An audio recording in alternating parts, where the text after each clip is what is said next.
Glória a Deus, aleluia. Amém, irmãos? Cumprimento a amada igreja com a paz do Senhor essa noite, amém? Se tiver muito alto, os irmãos falam aí que o Pedro vai baixar. Acho que é até bom baixar um pouquinho, Pedro. Glória a Deus. Pode abaixar mais um pouquinho o microfone? É bom que agora nós podemos falar também mais de longe, né? Amém, irmãos? Vamos nos concentrar agora. Vamos iniciar mais essa lição. E desde já, né? Anunciando aí para os irmãos, né? Que ontem não tivemos como fazer o culto de ensino. Expliquei mais ou menos ali no grupo. Mas hoje eu vou estar explicando melhor, né, irmãos? Nós estávamos aqui mudando a configuração do som. Quero até aproveitar para apresentar para os irmãos aí a nova configuração do som, né? Agora vão ser essas caixas, que são as caixas melhores, mais modernas, mais fácil de mexer, de fazer a manutenção. Era muito fio, muita caixa. Aquelas caixas que nós pegamos no começo do ministério, elas já eram muito mexidas, dava muito problema, às vezes os irmãos nem percebiam, mas já era muito mexida por dentro, né? O fio tudo remendado, dava problema. Então eu creio que agora, né, nós vamos estar solucionando tudo de uma maneira mais abençoada, né? Pode até ser que tenhamos que melhorar uma coisa aqui, outra ali, mas eu creio que cada vez mais está melhorando, aperfeiçoando. Então é isso, quanto mais os irmãos se unem para abençoar a obra, mais nós vamos investir também na obra e mais vai ficar abençoada para a glória e honra do Senhor. Amém, irmãos? Então hoje, excepcionalmente, nós estamos fazendo na quarta-feira, mas vamos manter aí, né, nas terças-feiras aí o estudo bíblico. Então vamos orar, irmãos, e agradecer ao Senhor nessa noite de hoje. Soberano Deus, maravilhoso e eterno Pai, queremos nessa noite de hoje te louvar e bendizer o seu nome mais uma vez. Estamos aqui reunidos como igreja para agradecer ao Senhor por mais essa oportunidade e para te apresentar esse estudo bíblico da tua palavra, Senhor. Queremos agradecer porque nós estamos aqui para estudar o livro mais importante do mundo, este livro que tem mudado milhares e milhares de vidas e tem transformado também a nossa vida e ainda nos garante a salvação eterna, meu Pai. Toda glória pertence ao Senhor, que teu Espírito Santo venha ter liberdade, Senhor, para conduzir esse estudo de acordo com a tua vontade e não de acordo com os nossos próprios pensamentos, Senhor. Que o seu Espírito Santo venha nos iluminar, venha nos fazer lembrar de tudo aquilo que nós já temos estudado e que o seu Espírito Santo venha nos dar revelação mais uma vez nessa noite, meu Pai. Abençoe cada vida que se faz presente, as vidas que vão acompanhar depois também pelas redes sociais, que o Senhor possa estar abençoando também. Repreenda todo mal, todo impedimento, Senhor, e que essa aula, meu Pai, seja uma aula cheia de paz, de alegria no teu Espírito Santo, meu Deus, e que nós venhamos aplicar nas nossas vidas tudo que nós aprendemos nessa noite e desde já te agradecemos em nome de Jesus, amém, e graças a Deus, amém, irmãos? Os irmãos já podem se sentar e abrir na lição número 5, para a glória e para a honra do Senhor. Então hoje, estudo bíblico da palavra, irmãos, e amanhã não teremos o culto, né? Vamos nos concentrar aí para o sábado. Amanhã vamos estar aqui fazendo mais uns preparativos aqui, na sexta-feira também. E no sábado, se Deus quiser, a partir das 19 horas, já vamos estar nos reunindo aqui para agradecer ao Senhor no sábado, né? No sábado, dia 12. Vamos lá, lição número 5. Lição número 5, vou pedir a atenção dos irmãos. Lição número 5, onde nós estamos estudando o segundo trimestre de 2022. Estamos estudando a supremacia das Escrituras, a inspirada, inerrante e infalível Palavra de Deus. Já estamos na lição número 5, que tem como tema, como ler as Escrituras. Vamos aprender isso, né? Não apenas como ler, mas também como interpretar as Escrituras. Texto áureo está em Atos capítulo 8, versículo 30, todos acompanhem comigo. Atos capítulo 8, versículo 30, onde vai dizer: E correndo Filipe, ouviu que lia o profeta Isaías e disse: Entendes tu o que lês? Verdade prática. As técnicas de interpretação auxiliam na compreensão da Bíblia, mas não são infalíveis. Por isso, não podem ser colocadas acima da autoridade da palavra de Deus. Isso já é importante de nós entendermos. As técnicas de interpretação, porque existem técnicas de interpretação da Bíblia, né? Para a gente entender melhor. Porque muitas vezes nós lemos assim, né? Não entendi nada. Então existem técnicas que nos ajudam. Mas essas técnicas, irmãos, não são infalíveis. Por isso a autoridade da Bíblia está acima de tudo, né? mesmo que a gente não entenda perfeitamente ali alguma coisa, irmãos, a autoridade da Bíblia está acima de tudo isso. Nós não podemos colocar o nosso próprio entendimento acima da autoridade da palavra do Senhor. Pedro, deixa o fundo mais baixinho, porque esse som está potente. Vamos lá, irmãos. Leitura bíblica em classe. Leitura bíblica em classe está em Atos, capítulo 8, versículo 26 ao 30. Atos, capítulo 8, versículo 26 ao 30. Nós até podemos nos recordar também, né, de Provérbios 3, versículo 5, onde diz: confie no Senhor de todo o seu coração e não se apoie no seu próprio entendimento. Então, às vezes você pode até dizer: pastor, não entendi direito. Se não entendeu direito, confie em Deus, né? Já que não entendeu, tem quem entende mais do que nós. Então, confie em Deus. Estava até falando com a Tamara agora sobre mais ou menos isso, né? Não entendi. Quando não entende, confie em Deus, coloque nas mãos do Senhor. Vamos lá, Atos, capítulo 8, versículo 26 ao 30. Pedro pode colocar aí e nós vamos acompanhar aí na lição. E o anjo do Senhor falou a Filipe, dizendo: levanta-te e vai para a banda do sul, ao caminho que desce de Jerusalém para Gaza, que está deserto. E levantou-se e foi. E eis que um homem etíope, eunuco, mordomo-mó de Candace, rainha dos etíopes, o qual era superintendente de todos os seus tesouros, e tinha ido a Jerusalém para adoração, regressava e, assentado no seu carro, lia o profeta Isaías. E disse o Espírito a Filipe: chega-te e ajunta-te a esse carro. E correndo Filipe, ouvia que lia o profeta Isaías, e disse: entendes tu o que lês? Essa pergunta é forte, né? Entendes tu o que lês? Muitas vezes nós já lemos a Bíblia e não entendemos ali na hora, né? Este eunuco falou assim para Filipe: não tem ninguém que me explique. É claro que nós podemos ter pessoas que nos explicam, né, irmãos, que nos ajudam a compreender também, mas é o Espírito Santo de Deus que nos ilumina para nós termos a revelação da palavra. Quem tem o papel de interpretar a Bíblia, irmãos? Nós ou o Espírito Santo de Deus? De interpretar. Veja que fica dividido, né? Veja que fica dividido, né? Uns acham que é nós, outros acham que é o Espírito Santo. Foi uma dúvida também que eu tive muito tempo na minha vida. Mas estudando, né, irmãos, eu descobri que o papel de interpretar é nosso. O Espírito Santo ele tem o papel de nos revelar, da iluminação. Mas interpretar nós temos o papel. Jesus Cristo certa vez chegou ali para os religiosos e falou: como vocês leem a Bíblia e como vocês a interpretam?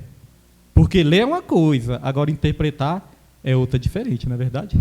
Então nós temos o papel, irmãos, de buscar, de crescer na graça e no conhecimento. Pai do Senhor, irmã Célia. Olha a irmã Célia. Glória a Deus, dá a revista ali para ela. Glória a Deus, seja bem-vinda, irmã. Então, irmãos, o Espírito Santo ele nos ilumina. Ele nos dá revelação para que a gente possa entender, né, a palavra do Senhor. Porque a interpretação, nós vamos aprender aqui, que não depende apenas do nosso racional, da nossa inteligência, não. Realmente a revelação da palavra do Senhor é algo sobrenatural. Porque a Bíblia é um livro sobrenatural. Então nós precisamos também da revelação sobrenatural. Porque se fosse com o nosso próprio entendimento, essas pessoas inteligentes que tem aí no mundo, né? Não existem pessoas super inteligentes, mas que muitas nem creem na Bíblia, pensam que a Bíblia é mentira, falta a revelação, não é verdade? Então, muitas vezes os religiosos liam a Bíblia, mas interpretavam da maneira errada. Ah, está lá escrito na lei de Moisés, que se alguém pecar, a gente tem que chegar e já matar, apedrejar. Jesus, espera aí que vocês não entenderam direito ainda não, vocês não tiveram a revelação. Aquele que não tiver pecado, atire a primeira pedra. Aí que eles começaram até a iluminação, a revelação, né? Espera aí, se eu tenho pecado também, como é que eu vou sair condenando, apedrejando? Então, isso é revelação. Então, quando nós interpretamos da maneira correta também, nós podemos, né, apedrejar, matar, fazer muitas coisas erradas por falta de interpretação correta da palavra do Senhor. Hoje nós vamos aprender mais e vamos ser iluminados pelo Espírito Santo também, em nome de Jesus. Vamos lá para a introdução. Irmãos, eu vou ler aqui na minha revista, né, não é a introdução ainda da lição, não. Eu vou ler aqui uma observação que tem na minha revista, aí os irmãos prestem atenção, porque é muito importante. Diz assim, ó: se é importante conhecer... Cadê, Pedro? Está conseguindo não fundo? Se abaixar demais, some, né? Fundo musical? Aí, sim, tá bom. Então diz assim, irmãos, a introdução. Se é importante conhecer a estrutura da Bíblia para bem manejá-la, mais importante ainda é lê-la adequadamente. Não são poucos os erros e os enganos por causa da má interpretação das Escrituras Sagradas. Por isso temos de dar a devida importância ao assunto que impacta diretamente a qualidade da fé do leitor da Bíblia. Que tenhamos sabedoria do alto para ler a Bíblia e compreendê-la adequadamente. Olha, precisamos da sabedoria do alto, né? Para lê-la e entendê-la adequadamente. Porque a questão não é só ler. Às vezes nós falamos, tem que ler a Bíblia, tem que ler a Bíblia, tem que ler a Bíblia. Tem que ler a Bíblia, mas também tem que pedir a revelação do alto, na sabedoria do alto, para poder interpretá-la e entendê-la também. Vamos lá, apresentação da lição. O que adianta, né, irmãos? Lê. Bati o recorde de leitura. Li a Bíblia 2 vezes esse ano. Mas você entendeu pelo menos um texto, pelo menos um capítulo, né, um livro, entendeu? Até bom, né? Porque é importante sim a gente fazer um plano de leitura bíblica. Tem planos aí. Eu creio que o ideal é o plano de 1 ano, porque não precisa aquela pressa toda, né? Claro que tem pessoas que gostam, se dedicam cada vez, se dedicam mais, lê até em menos tempo. Mas eu creio que um plano de 1 ano é um plano agradável, né? É um plano que não é tão difícil de você cumprir esse plano de 1 ano de leitura, mas não precisa também você querer cumprir aquela meta. Não, hoje eu tenho que ler 10 capítulos, né? Porque não adianta, porque você pode ler 10 capítulos, mas se não entender nenhum versículo, não adianta, não foi produtivo. Então, às vezes é melhor você ler um capítulo, mas se concentrar ali, meditar. Irmãos, meditar é uma coisa interessante, que a palavra do Senhor diz que bem-aventurados são aqueles que meditam dia e noite na lei do Senhor, né? E meditar é interessante, porque meditar lá do original significa o quê? Ruminar. E ruminar é uma coisa interessante. Tem animais que são ruminantes, né? Tem animais, irmãos, que possuem 2 estômagos. Ou seja, eles comem ali o alimento, digerem o alimento, mas depois o alimento volta para o outro estômago de novo. Eles voltam a digerir o alimento e voltam a se alimentar do mesmo alimento de novo. Então, meditar significa isso, irmãos, como se nós estivéssemos nos alimentando de várias vezes do mesmo alimento, né? Ruminando, vem disso aí também. É o original, parece que minha esposa achou meio nojento, mas é isso que significa, irmãos, ruminar e se alimentar várias vezes do mesmo alimento. Interessante, né?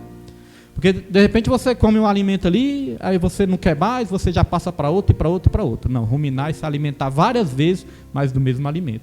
E a Bíblia é o único alimento que nós precisamos, né, para sermos salvos, para sermos abençoados.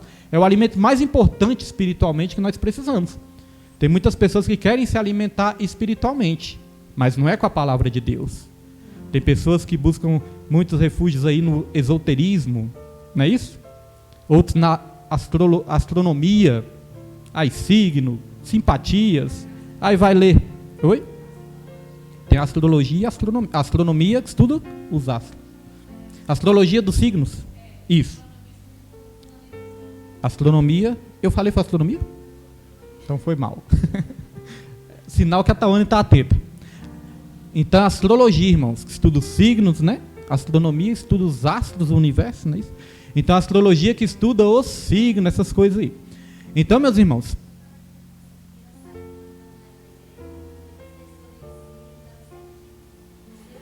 mas existe o espírito do engano. Mas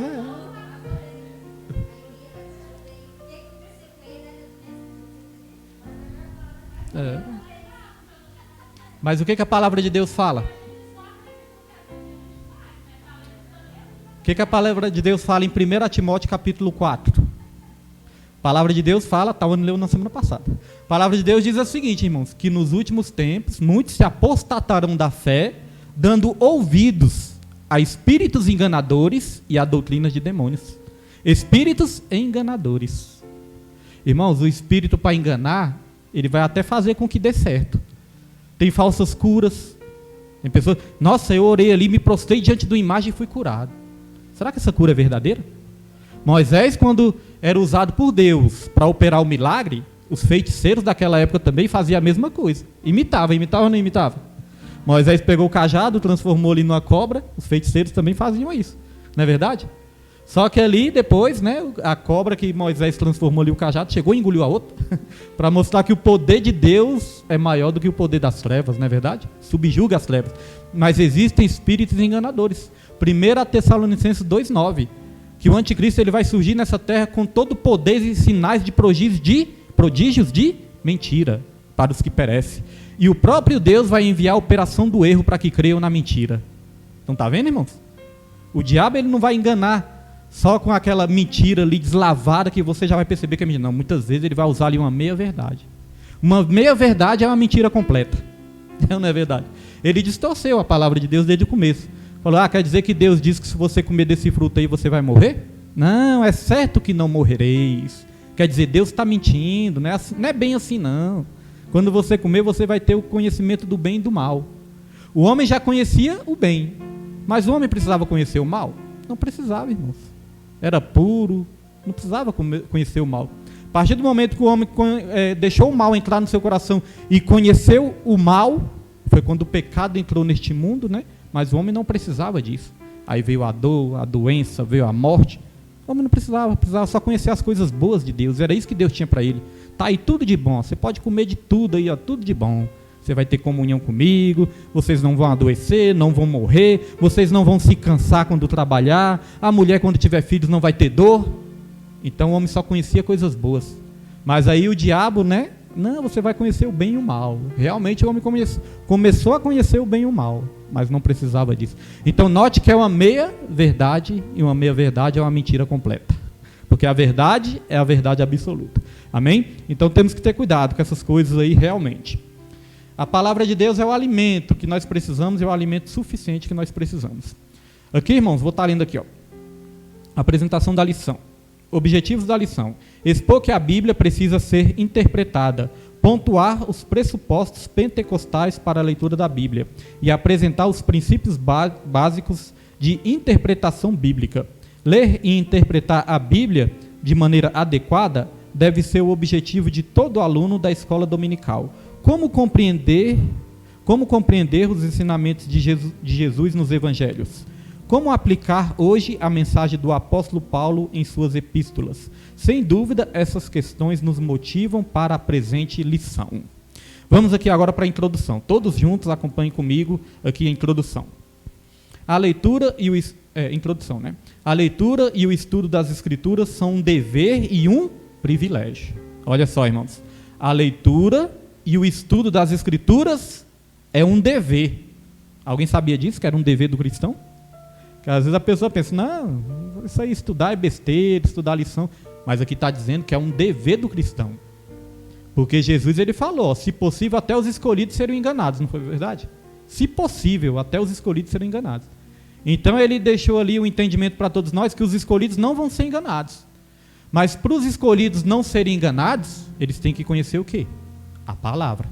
Da maneira correta, né? Não distorcida. Não metade da palavra. Mas ele tem que conhecer a palavra com a interpretação correta. É claro que perfeitamente nessa terra ainda nós não vamos, né? Mas a Bíblia diz, irmãos, João 16:3, se eu não me engano, daqui a pouco nós vamos conferir se é isso mesmo. Vai dizer que o Espírito Santo de Deus, ele vai nos conduzir a toda a verdade. Então é um processo o quê? Progressivo. Cada dia entendendo mais, cada dia tendo mais revelação. Quantos de nós muitas vezes lemos um texto ali várias vezes e ali não temos aquela revelação ali, mas tem um dia que a gente lê e fala, nossa, como que eu não enxerguei isso antes? Olha que texto maravilhoso. Como que eu não tinha visto isso antes? Por quê? Porque está sendo o quê? Um aperfeiçoamento. A revelação, ela é progressiva também.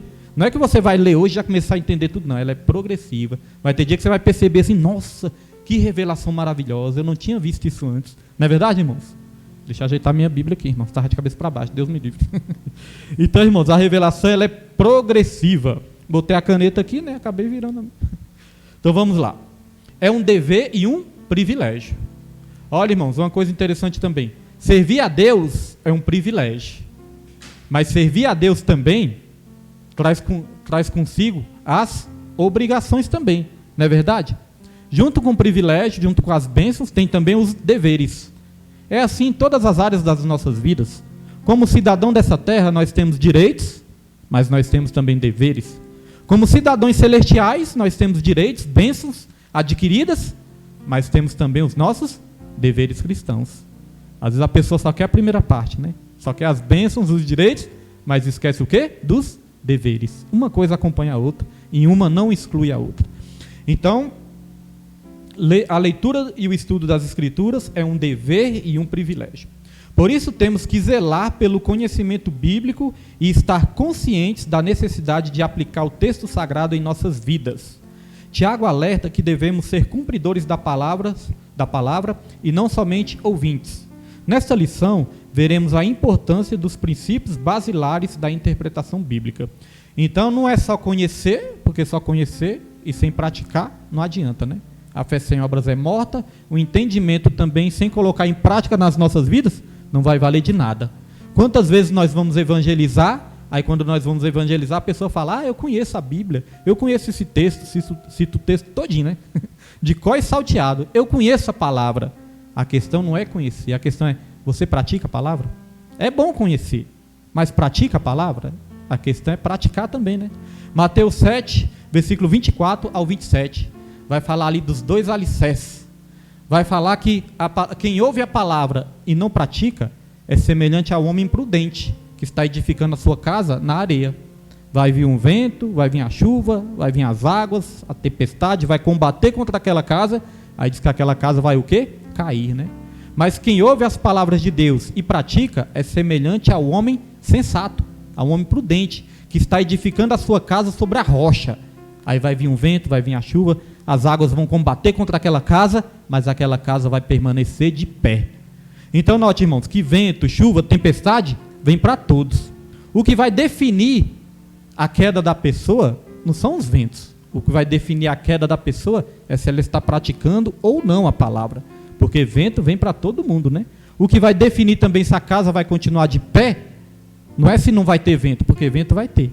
O que vai definir é o quê? A base, a estrutura é que vai manter a casa de pé, né? E a nossa estrutura é a palavra do Senhor.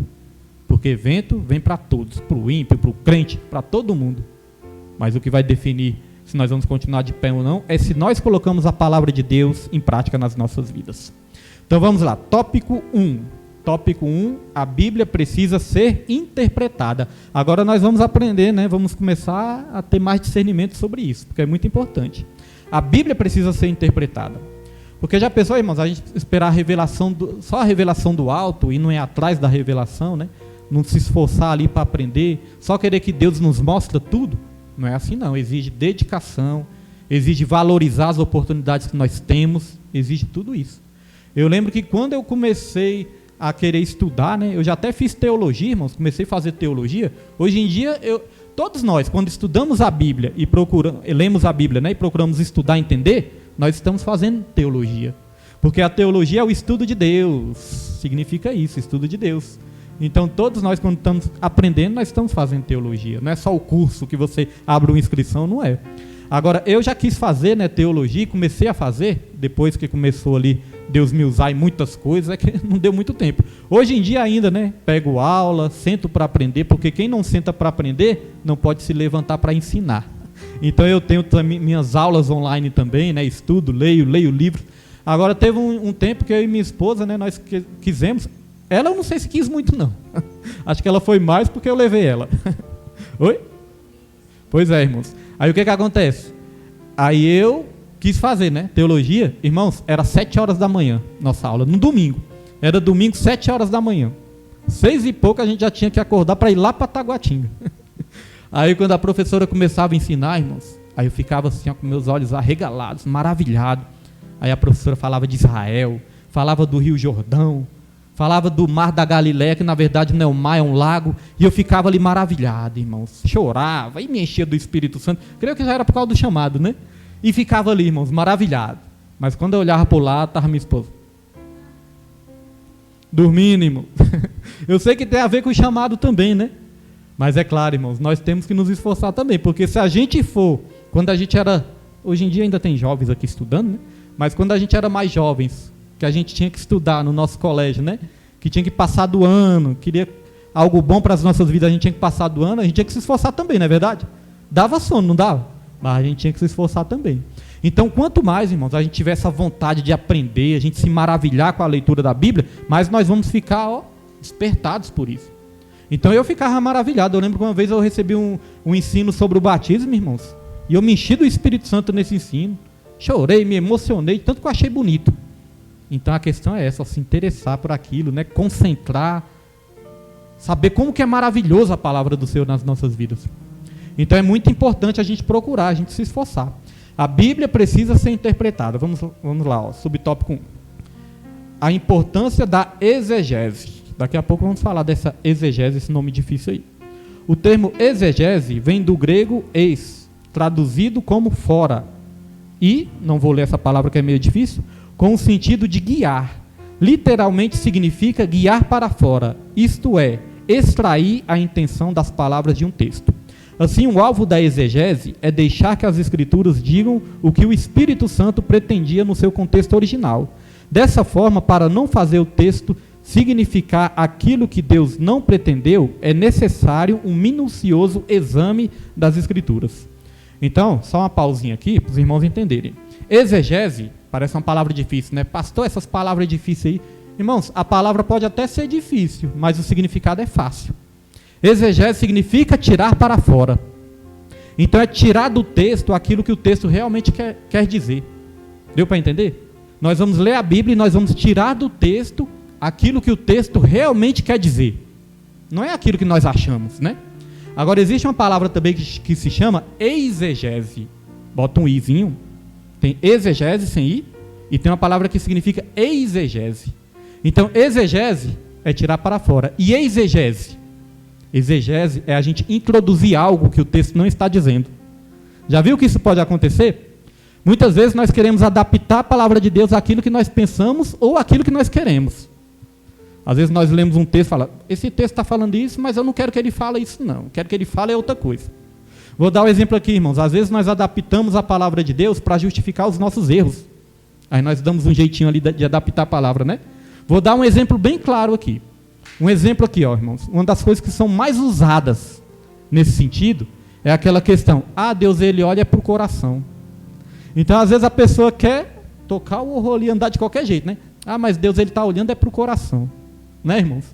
Mas se a gente for entender bem isso, se o nosso coração ele estiver realmente sujeito a Deus, obediente a Deus, as nossas atitudes também vão evidenciar isso, não é verdade? Se eu tenho meu coração alinhado com Deus, com a vontade de Deus, as minhas atitudes também vão evidenciar isso. É ou não é verdade? Então, às vezes a pessoa quer andar de qualquer jeito, e se alguém for falar alguma coisa, Deus não vê como o homem vê, Deus ele olha para o coração. Não é verdade? Então está adaptando, querendo justificar ali algo que está errado, algo que está desconcertado, com esse pretexto que Deus olha só para o coração. Deus ele olha assim para o nosso coração, mas ele também está vendo todas as nossas atitudes também. É ou não é verdade, irmãos? Vou dar um exemplo aqui, né? Eu poderia dar vários exemplos, mas um exemplo aqui, né, para ficar bem claro mesmo. Por exemplo, minhas vestes. Tanto homem, mulher, jovem, criança, as vestes. A Bíblia fala para a gente andar com prudência, não é isso? Andar com prudência. Se eu andar, irmãos, com minhas vestes escandalizando, e alguém falar, isso aí não está certo não, isso aí está escandalizando, isso é errado. Aí eu vou poder falar isso, mas Deus olha para o coração, ele não está nem olhando para minhas roupas. Será que isso é verdade, irmãos? Será que isso é verdade? Sinceramente, será que isso é verdade? Claro que não, né, irmãos? A palavra de Deus fala que nós temos que andar com modéstia, né, prudentemente, não trazer escândalo, não fazer nenhum pequeninos cair, não ser alvo de escândalo para a obra e nem para o nome de Jesus. Mas isso é ou não é usado, irmãos? É usado. Deus está olhando para o coração, não. Deus olha também para as nossas atitudes. Então isso é colocar dentro do texto aquilo que o texto não está querendo dizer. Quando Samuel foi ungir ali, né, que ungiu Davi e tudo, aí foi ali que foi usado isso. Porque os homens estavam atentando, Samuel ele estava atentando para a aparência. Ele viu ali os irmãos de Davi, todo mundo alto, musculoso, forte, guerreiros, né? Falou, deve ser esses aí que Deus está escolhendo, né? Mas Davi era um franzino, era um cuidador de ovelhas, era um jovem. Então ali Samuel estava atentando para a aparência, mas note que é outra coisa, outro contexto diferente, né? Aí foi quando falou, Deus não vê como o homem vê, Deus não olha para a aparência, Deus olha para o coração. Estava falando ali da aparência física, porque ele estava vendo os homens ali guerreiros e estavam ali subestimando Davi. Então este era o contexto. Nós vamos aprender aqui que todo texto tem que ter um contexto. O que é o contexto? O contexto é aquilo que vem antes e aquilo que vem depois também. É muito fácil eu pegar a palavra de Deus, né, e falar assim, Isaías 59, vamos dar o exemplo, Isaías 59, versículo 1. Diz assim, as mãos do Senhor não estão encolhidas para que não possa salvar. Aí eu pego esse texto e falo, as mãos do Senhor não estão encolhidas não, ela está aqui para salvar, está aqui para me abençoar. Aí fala, nem os ouvidos de Deus estão tampados para que não possa ouvir. Isso é bom, né? Aí os ouvidos de Deus estão abertos. Mas eu não posso pegar só essa parte. Porque também o versículo 2 vai dizer, ó, mas os vossos pecados fazem separação entre vós e o vosso Deus, para que não vos ouça. Então note que tem um contexto. Eu não posso pegar só a parte da bênção. Eu dou sempre o exemplo também de Isaías 1,19, que diz assim, ó, se vocês me ouvirdes e obedecerdes, né, comerão o melhor dessa terra. Aí eu vou pegar só essa parte? O próximo versículo vai dizer o seguinte, mas se fordes rebeldes e desobedientes, morrerão à espada, serão devorados à espada. Então está aí o contexto. Então tem o texto, mas tem também o contexto. Texto sem contexto é pretexto para heresia. Deu para entender, irmãos? Então, exegese é tirar aquilo que o texto realmente quer dizer, tirar para fora. E exegese é você introduzir aquilo que o texto não está dizendo. E o ser humano tem mania de fazer isso, introduzir no texto aquilo que ele não está dizendo. Deu para entender ou alguma dúvida? Alguma dúvida? Deu para entender? Amém. Então vamos passar para frente aqui. Por exemplo, o estudo das línguas bíblicas, dos fatos da história, da cultura e dos recursos literários usados no texto sagrado cooperam na compreensão do real significado das palavras inspiradas. Então existe aí um real significado, né, das palavras inspiradas. Pedro, pode voltar aí, daqui a pouco você vai, que agora eu vou precisar de você aqui. Nós vamos ler aqui duas referências, irmãos, duas referências. Provérbios 8, versículo 17. Coloca aí, Pedro. Provérbios 8, versículo 17. E eu já vou pedir para os irmãos também, abram aí, irmãos, abram aí a Bíblia que nós vamos ler junto. Provérbios 8, versículo 17. Vou dar um exemplo aqui que os irmãos vão entender direitinho. Provérbios 8, 17. Aí nós vamos estar lendo aqui também. Vou estar abrindo a minha aqui também para nós lermos todos juntos.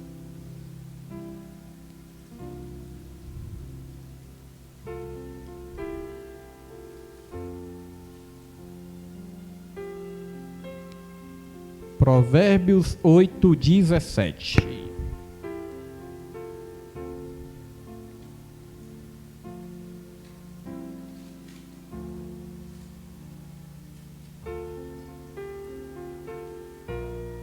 Eclesiastes, Provérbios, achou. Provérbios 8, versículo 17. Irmãos, primeiro nós vamos ler aqui, né? E daqui a pouco nós vamos ler junto alguns versículos aqui. Olha só, Provérbios 8, 17. Olha só que interessante, irmãos. Muitas vezes nós interpretamos esse texto errado. Aqui nós vamos aprender o quê? A interpretar o texto. Agora os irmãos prestem atenção aqui, ó, no telão, irmãos, para a gente ler junto aqui, ó, no telão. Olha só. Eu amo aos que me amam, e os que cedo me buscarem me acharão. Tem uma versão que diz assim, ó, eu amo os que me amam, e os que me buscarem de madrugada me encontrarão. A tendência nossa, quando nós lemos só esse versículo, é pensar o seguinte, que está falando de quem? De Deus, né? Está falando de Jesus esse texto, está falando de Jesus, está falando de Deus. Mas, irmãos, não tem, se a gente for procurar entender, interpretar, a gente vai ver que não está falando de Jesus. Porque aqui está dizendo, ó, eu amo aos que me amam. Aí eu vou fazer uma pergunta, Jesus ama só quem ama Ele? Não. A Bíblia fala que Deus nos amou quando nós éramos ainda pecadores, nós nem amava a Deus nem nada, nós tocava o horror e Deus já nos amava, né? Deus amou o mundo de tal maneira, o mundo todo, todas as pessoas do mundo. Então está vendo que não está falando de Jesus? Deu para entender agora? Agora vamos confessar uma coisa? Eu vou confessar. Vamos confessar? Quem nunca aqui pensou que estava falando de Jesus esse texto? Eu já pensei várias vezes, está falando de Deus, eu amo os que me amam, aí ó, vários. Aí a gente fala, ó, e os que me buscarem de madrugada me encontrarão. Aí nós, opa, tenho que orar 3 horas da madrugada. Tenho que orar de madrugada, porque vou encontrar com Deus de madrugada. Só que aí não está falando de Jesus. É claro que a gente busca Deus de madrugada, é uma bênção, tem que buscar mesmo. Não só de madrugada, mas em todos os momentos, né? Só que aí não está falando disso, irmãos. Não está falando só da oração da madrugada, que vai ser mais fácil de encontrar Deus, não é isso. Vamos ler o contexto agora, ó. Vamos lá para o versículo 12. Os irmãos abriram aí, né? Provérbios 8. Abriram? Provérbios 8? Quem não abriu, vai lá para Provérbios 8. Minhas páginas aqui estão grudadas uma na outra. Provérbios 8. Vamos lá, versículo 12, comigo. Ó. Acompanhe aqui comigo o versículo 12. Versículo 12 vai dizer assim, ó. Eu quem, irmãos? Tá vendo? Eu, a sabedoria, habito com a prudência. Nós vamos ler até o 16. Eu, a sabedoria, habito com a prudência, e achei o conhecimento dos conselhos. O temor do Senhor é aborrecer o mal, a soberba e a arrogância, o mau caminho e a boca perversa é o que eu detesto. Comigo estão, comigo quem? Com a sabedoria, né? Comigo estão o conselho e a verdadeira sabedoria. Eu sou a inteligência, meu é o poder. Por mim reinam os reis e os príncipes decretam o que é justo. Por mim governam os príncipes e os nobres julgam toda a terra. Então está falando da sabedoria. Tá vendo? Aí a sabedoria que está dizendo, eu amo os que me amam. E quem cedo me buscar vai me encontrar. Está falando da sabedoria. Então deu para entender? Texto com contexto nos ajuda a entender da maneira correta. Agora se a gente ler só um versículo, é por isso que às vezes é perigoso. Pode falar. Tá vendo?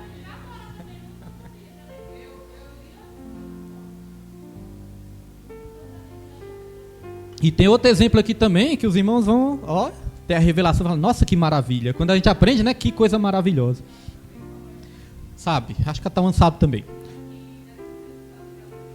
Isso, mas calma aí, Tawane. A Tawane é atenta nos estudos. Isso. Os irmãos não faltaram essa aula, né? Então já estão mais espertos aí. Então, irmãos, note que o texto ele precisa do contexto. Por isso que é perigoso, ó, às vezes as igrejas elas pegam só um versículo e fazem ali uma doutrina, uma campanha em cima disso.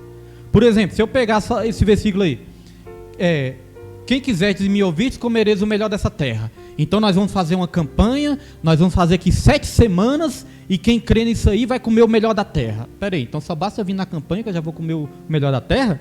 É por isso que atrai muita gente, né? Ah, então é só eu vir 7 vezes, 7 semanas seguidas, não falhar nem um dia, aí eu vou comer o melhor da terra. Mas não, irmãos, tem todo o contexto ali, né? Depende o quê? Das nossas escolhas. Se for rebeldes e desobedientes, serão devorados à espada. Então não é só fazer um ritual. Tá vendo que muitas vezes as igrejas levam as coisas para o misticismo, para as coisas místicas? E coisas místicas, irmão, não são de Deus. Coisas de Deus são espirituais. Mística é aquele negócio, vou fazer um ritual aqui, vou fazer um feitiço aqui, tudo vai dar certo. Isso é coisa mística, misticismo. Deus ele trabalha com princípios. Se você escolhe certo, isso vai trazer resultados bons. Se você escolhe errado, isso vai trazer coisas ruins. O que adianta eu vir 7 semanas na igreja e só escolher errado, só fazer escolhas erradas, tocar o horror aí no mundo? Vai adiantar alguma coisa? Então por isso que é perigoso pegar um versículo e fazer uma doutrina. É ou não é verdade? Igual aquele negócio, pedir e dar esfusar. Ah, então é só o pedir e dar esfusar. Não, a Bíblia fala para buscar, bater, escolher certo. É escolher certo, não é só ficar pedindo, não é verdade? Então tem que ter o contexto de tudo isso. Agora vamos lá para o outro texto aqui que eu prometi para os irmãos. Pedro, coloca aí Jó 41, 22. Jó 41, 22. Isso aqui, alguns irmãos já sabem, né? Mas outros vão aprender agora. 22. Jó 41. Primeiro, esse aí está o versículo 1, né? Eu te pedi o 22, não? Jó 41. Primeiro bota o 22, depois que você vai voltar para o 1. Primeiro você bota o 22, depois você vai voltar para o 1. Primeiro eu quero fazer uma pergunta aqui antes da gente ler. Quem nunca ouviu falar assim, ó, na presença de Deus até a tristeza salta de alegria? Quem já ouviu, irmãos? Na presença de Deus até a tristeza salta de alegria. A gente gosta de falar isso, né? Não, na presença de Deus até a tristeza salta de alegria. Tem até música, né? Tem até música que diz, na presença de Deus até a tristeza salta de alegria. Será que está falando de Deus mesmo? Que é na presença de Deus? Então vamos lá, ó. Jó 41, 22. Aí, ó. No seu pescoço reside a força. Diante dele, até a tristeza salta de prazer. Ou de alegria, né? Aí nós já pensamos, está falando de Deus. Na presença de Deus, a tristeza salta de alegria. Mas será que é mesmo? Vamos lá para o versículo 1. Versículo 1 é o contexto, né? Pode botar, Pedro. Versículo 1, olha só, irmãos. Poderá tirar com anzol o Leviatã? Ou ligarás a sua língua com uma corda? Versículo 2, Pedro. Podes pôr um anzol no seu nariz? Ou com um gancho furar a sua queixada? Ué, será que está falando de Deus? Volta de novo. Versículo 1, Pedro. Poderá tirar com anzol o Leviatã? Irmãos, Leviatã era um monstro marinho. Ninguém sabe direito o que era esse monstro. Alguns dizem que era um hipopótamo, né? Alguns dizem que era um monstro que ninguém sabe o que é, mas existia naquela época lá, dos escritores bíblicos lá. Mas Leviatã era um monstro marinho. Alguns acham que era um hipopótamo, né? Agressivo.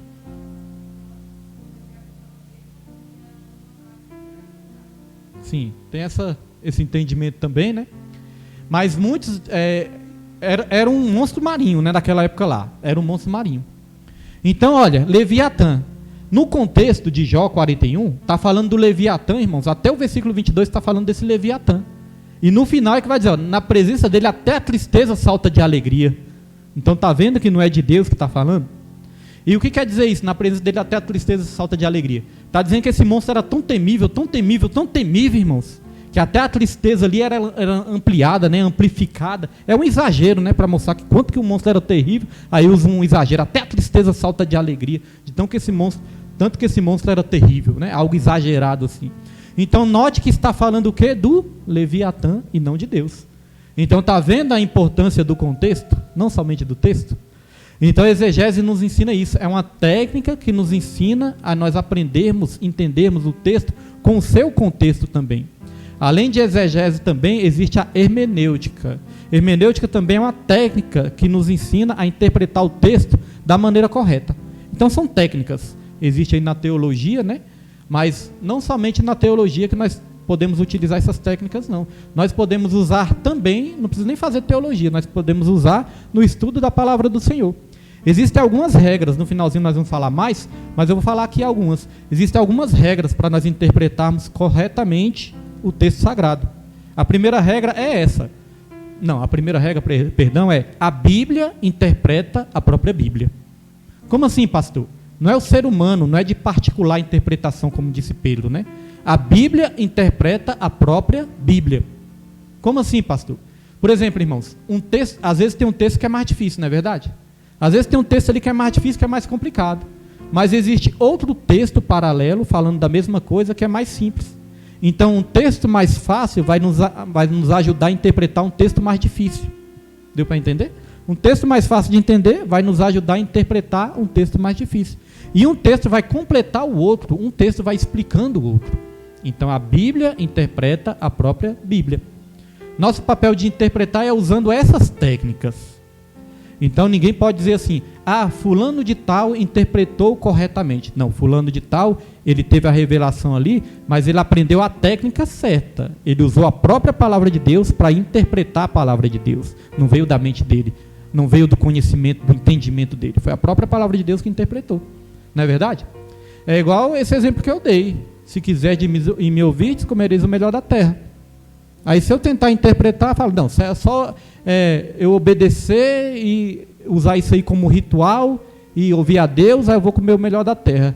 Mas aí tem a interpretação também. Mas se for rebeldes e desobedientes, serão mortos à espada. Espera aí, a Bíblia interpretou esse primeiro texto. Então não é só bênção também. Está dizendo o seguinte, que as nossas escolhas é que vão definir a minha bênção não é apenas um ritual. Então a primeira regra é essa, a Bíblia interpreta a própria Bíblia. Outra regra também que podemos usar, texto sem contexto é pretexto. Texto sem contexto é pretexto para heresia. Então todo texto você tem que ler o que vem antes e o que vem depois também, para interpretar da maneira correta. Outra regra para interpretar a Bíblia é que onde a Bíblia não tem voz, nós não podemos ter ouvidos. Porque tem coisa, irmãos, que a Bíblia não fala. É claro que nós podemos extrair os princípios bíblicos, né, de tudo isso, mas tem coisa que a Bíblia não fala e o ser humano fica querendo ali inventar coisas que a Bíblia não falou, né? Então, onde a Bíblia não tem voz, nós não podemos ter ouvidos. Aonde a Bíblia se cala, nós também nos calamos. Porque lá em Deuteronômio 29, versículo 29, vai dizer o seguinte, né, que as coisas encobertas pertencem a Deus, mas as coisas reveladas pertencem a nós e aos nossos filhos. Então, tem coisas que são reveladas e outras não são. Nós vamos falar sobre a experiência também, né, que é importante. Então, vamos avançar aqui. Esse princípio aqui foi importante parar um pouquinho para ensinar um pouquinho, né, irmãos, sobre a questão da exegese. Agora, uma coisa importante também, irmãos. Muitas pessoas leem tudo sobre a Bíblia, só não leem a Bíblia. Às vezes as pessoas leem tudo sobre a Bíblia, só não lê a Bíblia, né? Vê a Bíblia em todo lado aí, mas não pega a Bíblia para ler também, né? Então tem que ler a Bíblia, a palavra. Vamos lá, subtópico 2. As limitações dos leitores. Nesse aspecto, é preciso reconhecer que toda vez que lemos a Bíblia, estamos interpretando. Isso porque todos os leitores são também intérpretes. Todos os leitores são intérpretes. Agora uma coisa interessante também, ó. A Bíblia, já falamos isso aqui, vamos só relembrar. A Bíblia é o único livro que você pode ler ela na presença do autor, todas as vezes. É o único livro que você vai poder todas as vezes ler ela na presença do autor. Porque o autor é o Espírito Santo de Deus. Então o Espírito Santo vai estar sempre ali contigo quando você estiver lendo a Bíblia. Então você tem alguma dúvida? Fala, Espírito Santo, não entendi. Irmãos, mais cedo ou mais tarde ele vai te dar a revelação que você vai falar, meu Deus, Deus me ensinou. Já tive essa experiência assim com minha filha, né? Minha filha perguntando, com dúvida, querendo saber de algo. Aí ela pergunta para Deus, Suzane, abre lá então. A Suzane abre em alguma página da Bíblia lá, e aí Deus vai e nos ensina, Deus nos explica. Às vezes estamos com uma dúvida ali, quando vê que não, Deus nos responde. Já tivemos várias experiências assim, é maravilhoso quando Deus faz isso. Então vamos lá, irmãos. Daniel 9:2. Deixa eu ver se eu pedi Daniel 9:2 aqui para ler. Se eu não pedir, pedi, mas daqui a pouco, Pedro, não coloca agora não. Então daqui a pouco nós vamos ler Daniel 9:2, os irmãos vão entender isso. Vamos continuar aqui, ó.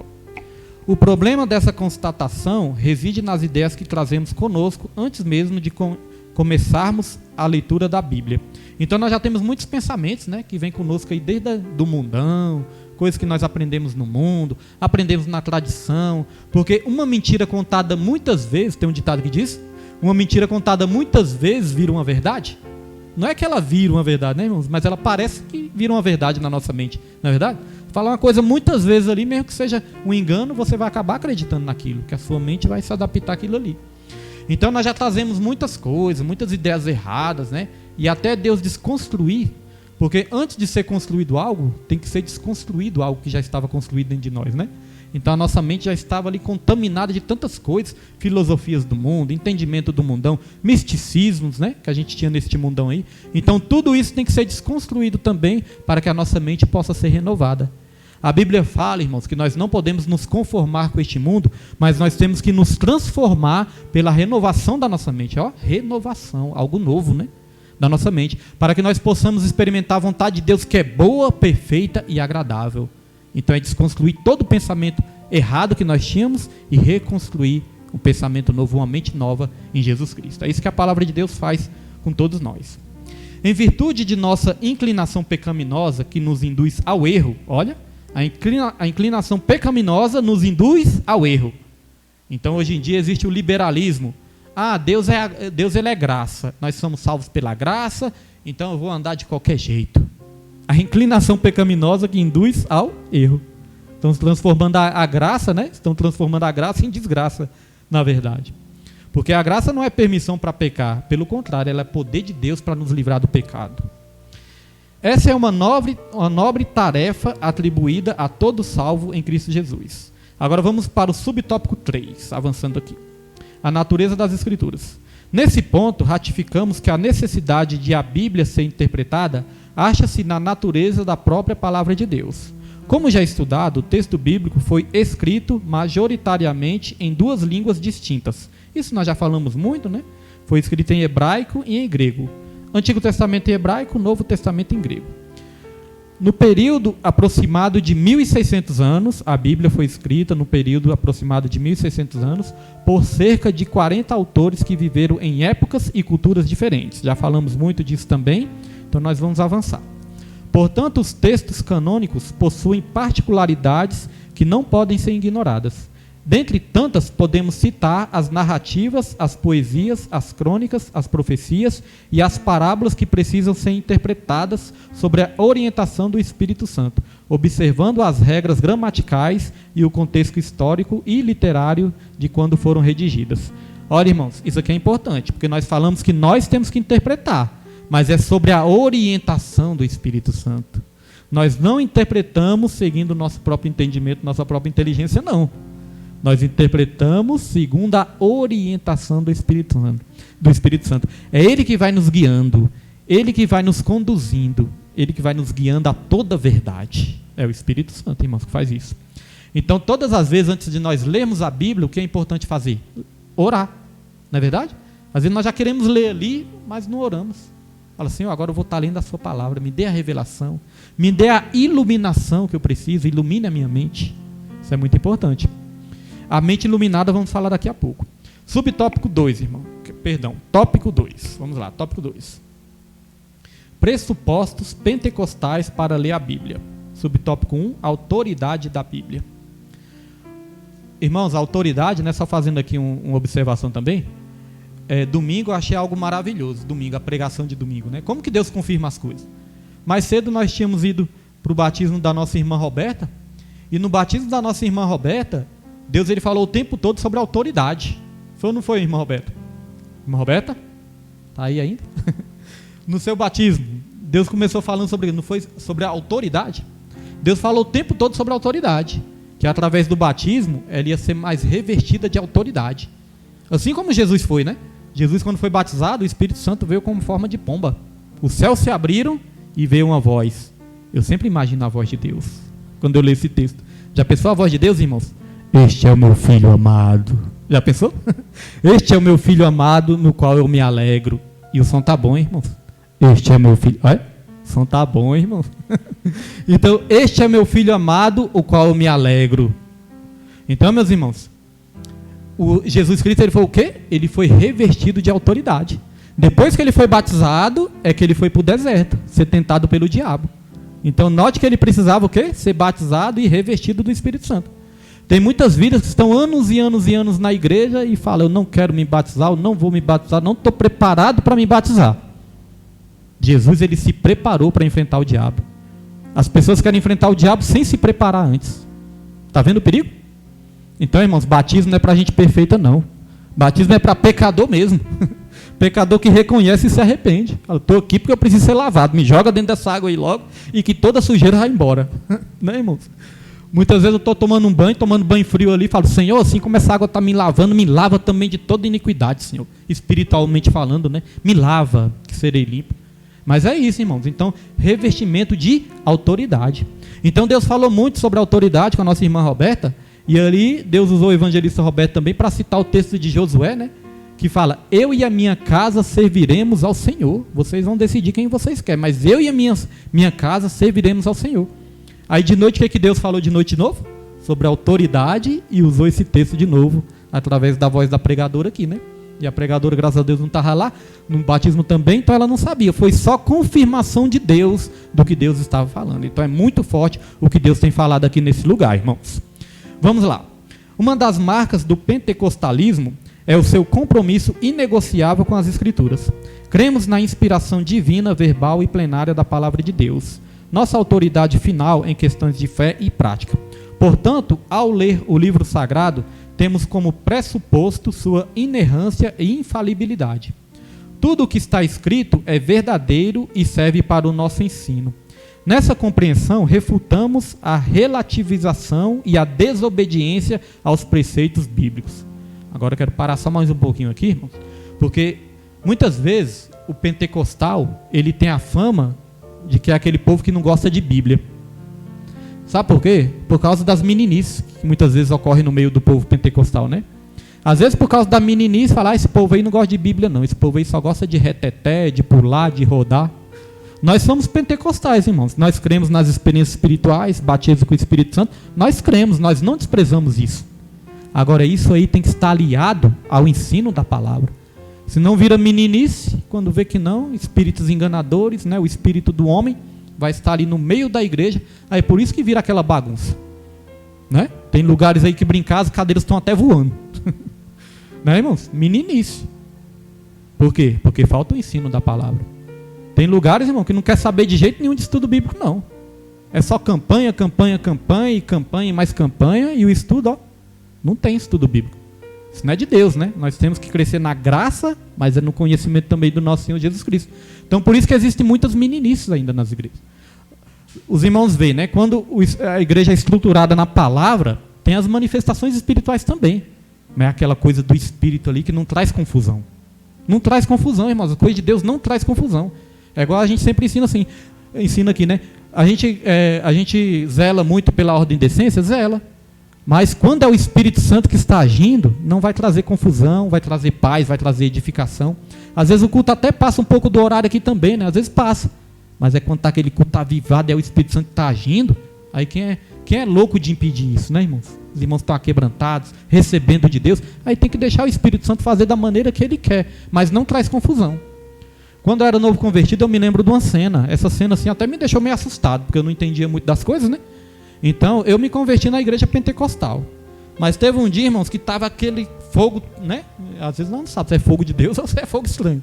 Mas estava aquele negócio, né, irmãos? Corinho de fogo, as pessoas rodando e pulando, aquela coisa toda. Irmãos, quando eu vi que não, uma vida que eu conheço, né, não vou citar nome para não expor a pessoa, mas eu conheço uma pessoa que caiu para trás. Quando ela caiu para trás, tinha um retorno desse. Ó. Esse retorno nós colocamos ali, mas esse fica no chão, né? Tinha um retorno desse, irmãos. Ela caiu para trás, irmãos, ela caiu, quase que ela bate a cabeça no retorno.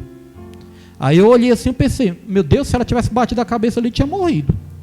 Aí a hora que a gente pensa, isso aí é o Espírito Santo? O Espírito Santo vai machucar alguém? O Espírito Santo vai matar alguém? Não, né, meus irmãos? Então nós temos que ter o conhecimento, o entendimento da palavra para não sermos enganados também. Então o pentecostal muitas vezes ficou com essa fama de quem não gosta de Bíblia. Mas não é assim.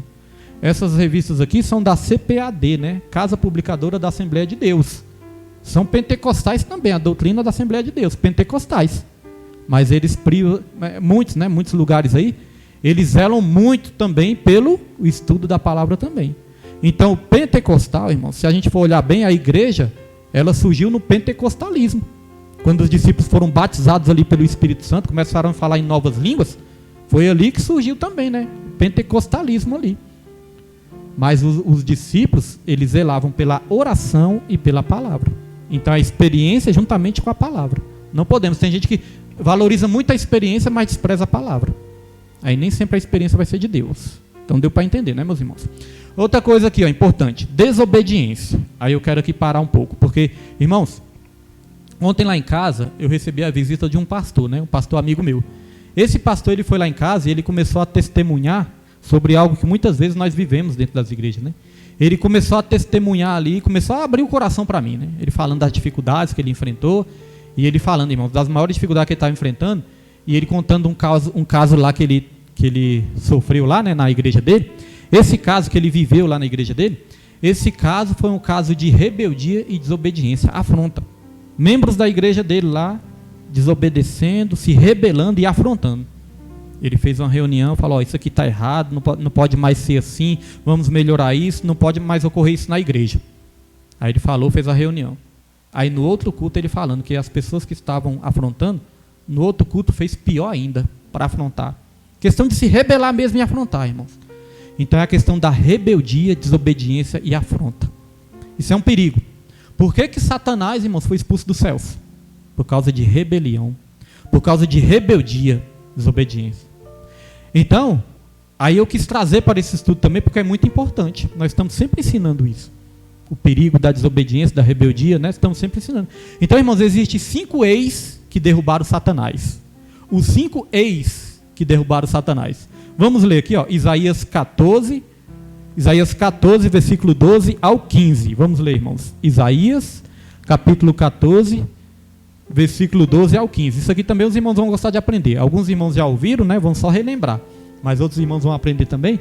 Os irmãos vão gostar desse ensino aqui. Aqui está falando do Satanás, né? O contexto está falando aqui do diabo, do Satanás. Como que ele caiu dos céus? Como que ele perdeu a bênção, a graça, irmãos? Olha só, diz aqui, ó. Como caíste do céu, ó estrela da manhã, filha da alva, como foste cortado por terra, tu que debilitavas as nações. Pode passar, Pedro. Ó, e tu dizias no teu coração, irmãos, aí os irmãos decorem aqui, ó, tudo que terminar com ei, os irmãos decorem aqui, ó.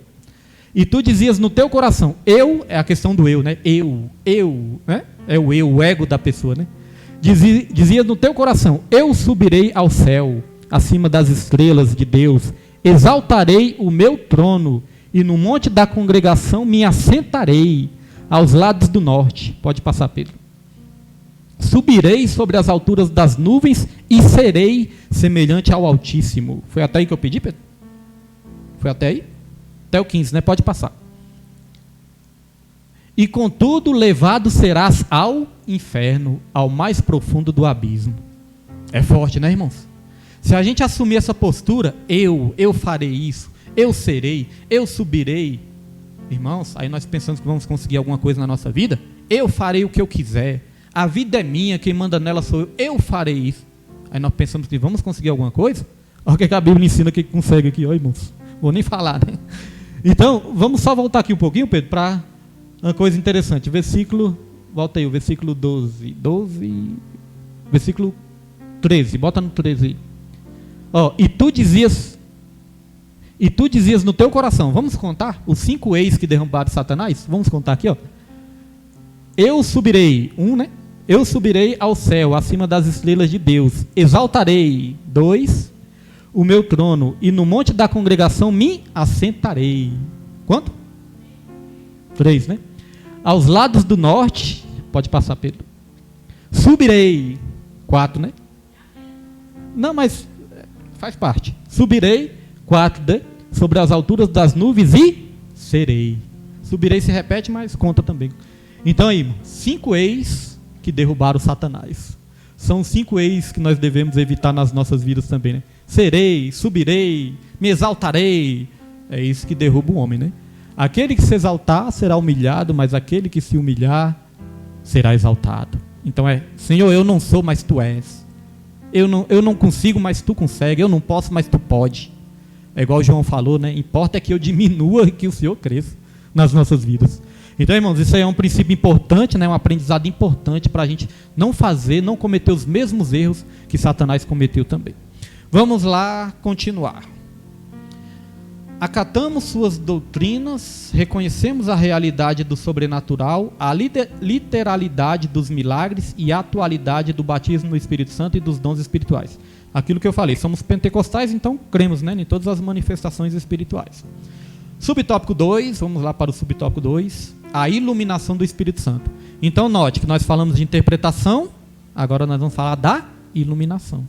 Então para a interpretação nós precisamos da iluminação. Não da própria inteligência, né?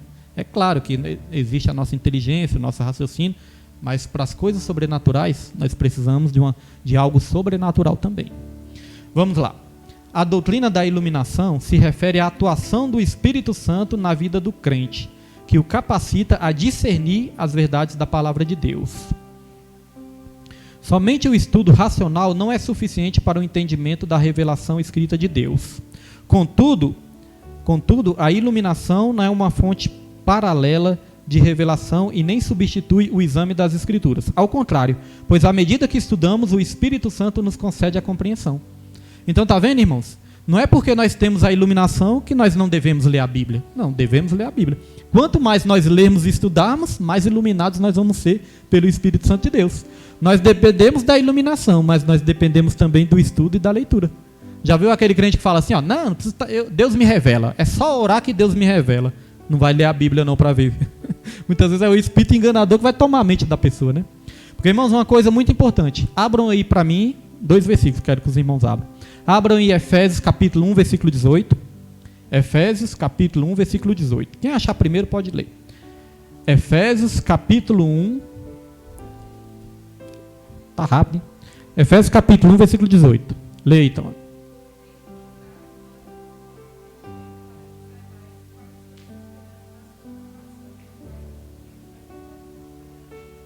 Tá, agora repete aí só a primeira partezinha, só a parte A. Tendo. Só até aí. Ó, irmãos, ó. Tendo iluminado os olhos do vosso entendimento. Já falamos aqui várias vezes, né? No mundo espiritual nós não enxergamos com os olhos físicos, nós enxergamos com a mente. No mundo espiritual, irmãos, nós enxergamos com a mente. Olha, Paulo estava orando para que fosse ali iluminado os olhos do entendimento das pessoas, os olhos da mente.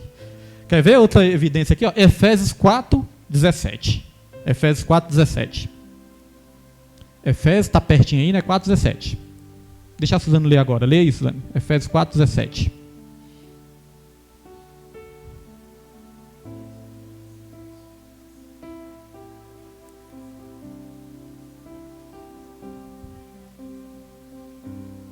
Lê o 18 também.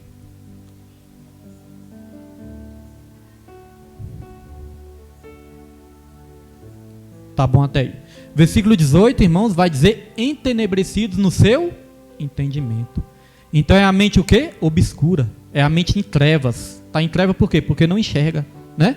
Não enxerga. Às vezes nós pensamos, está na mente em trevas porque está no pecado. Sim, está no pecado também, né? Porque a mente está em trevas.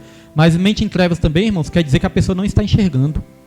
É a mesma coisa, né? Aqui nós estamos enxergando tudo. Os defeitos que tem na parede, os defeitos que pode ter aqui na igreja, né? Estamos enxergando tudo. Mas se apagar a luz, nós não vamos enxergar nada, né? Não vamos enxergar nada. tiver alguma coisa na minha frente, eu vou tropeçar, vou cair. Então, meus irmãos, é igual se nós olharmos para nós também. Se nós tentarmos enxergar, se nós estivermos com a roupa suja, tentarmos enxergar no escuro, nós não vamos enxergar. Mas quando somos iluminados, quando acende a luz, nossa, minha roupa está toda suja. Então é isso que acontece. Quando o nosso entendimento é iluminado, aí nós começamos a reconhecer quão pecadores nós somos, não é verdade? Porque quando nós estamos no mundo, nós achamos que nós somos bons. Eu sou uma pessoa boa, eu não mato, não roubo, não faço mal a ninguém. Porque a mente está ainda entenebrecida. Então note, né, que o apóstolo Paulo ele orava para que as pessoas tivessem os olhos do entendimento, né, abertos, iluminados pelo Espírito Santo de Deus. E as pessoas que estão no mundo estão com as mentes em trevas, não estão enxergando. É por isso que eu digo, irmãos, estão ainda, né, cegos espiritualmente. Jesus ele veio para dar vistas aos cegos, não somente os cegos físicos, mas os cegos também da mente. Por isso que muitas vezes as pessoas não entendem as coisas de Deus. Olha o que a palavra de Deus fala aqui, ó. 1 Coríntios, coloca aí, Pedro. 1 Coríntios, capítulo 2, versículo 14. 1 Coríntios, capítulo 2, 14. Diz assim, ó. Ora, o homem natural, o homem sem o Espírito Santo, né? O homem natural não compreende as coisas do Espírito de Deus, porque lhe parecem loucura. E não podem entendê-las, porque elas se discernem espiritualmente. Então o homem natural não entende porque ele não enxerga com a mente. Por isso que a Bíblia diz que nossa mente tem que ser o quê? Renovada. Hoje em dia nós podemos agradecer, né? Porque os nossos olhos espirituais foram abertos. É por isso que muitas vezes nós olhamos para trás e falamos, nossa, como é que eu fazia isso antes? Como que pode eu praticar aquelas coisas antigamente? Só devia estar cego. E na verdade estava cego mesmo, cego espiritual. Então é importante, né?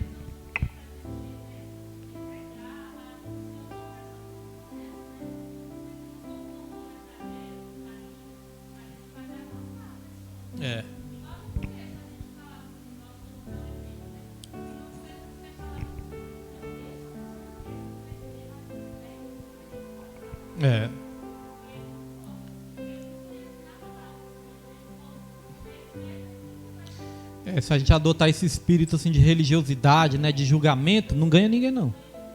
É por isso que com o decorrer do tempo também, aí nós vamos aprendendo a pregar sim a verdade. Nós sempre falamos aqui, né? É pregar sim a verdade, mas é pregar a verdade com amor. Jesus ele pregava com amor. Às vezes ele era duro, mas era com amor. E às vezes, irmãos, é igual fala, principalmente quando nós somos novos convertidos, né? Aí nós queremos converter as pessoas à força, ali não tem amor, ali tem orgulho. Na é verdade, é orgulho. Eu sou crente, então agora eu sou melhor que você. Se você não se converter, você vai para o inferno. É o orgulho espiritual, não é verdade? É o orgulho. E às vezes a pessoa que está ali pregando está pior do que a pessoa. Porque a pessoa está ali, ainda não tem os seus olhos, né, iluminados, mas está ali com o coração quebrantado, né? Nossa, meu Deus, eu sou pecador mesmo. E a pessoa está ali, eu sou melhor que você. É igual a Bíblia fala, né? Duas pessoas, né, subiram ao monte, ou foi ao templo, né? Subiram ao templo. Subiram ao templo para orar. Duas pessoas, irmão, subiram ao templo para orar. Um fariseu religioso, né? Um crente. Um fariseu e um publicano. Publicano naquela época lá era considerado os pecadores, os traidores. Então subiu um fariseu e um publicano. Os dois chegaram para orar no templo. Aí o fariseu orava era assim, ó. Graças a Deus, Senhor, que eu estou bem na fita. Né? Eu vou falar de uma maneira simples, para todos entenderem. Então o fariseu falou assim, graças a Deus, Senhor, eu estou bem na fita, né? Graças a Deus eu dizimo, eu oferto, eu faço a obra, Senhor, eu estou bem.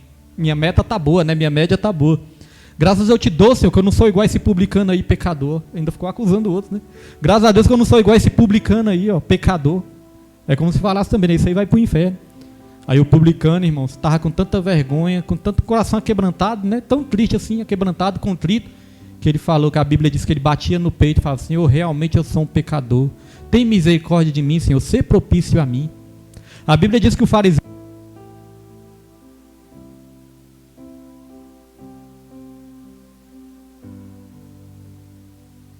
nem avisa, glória a Deus. Então a Bíblia vai dizer que o fariseu, irmãos, ele orava de si para si mesmo.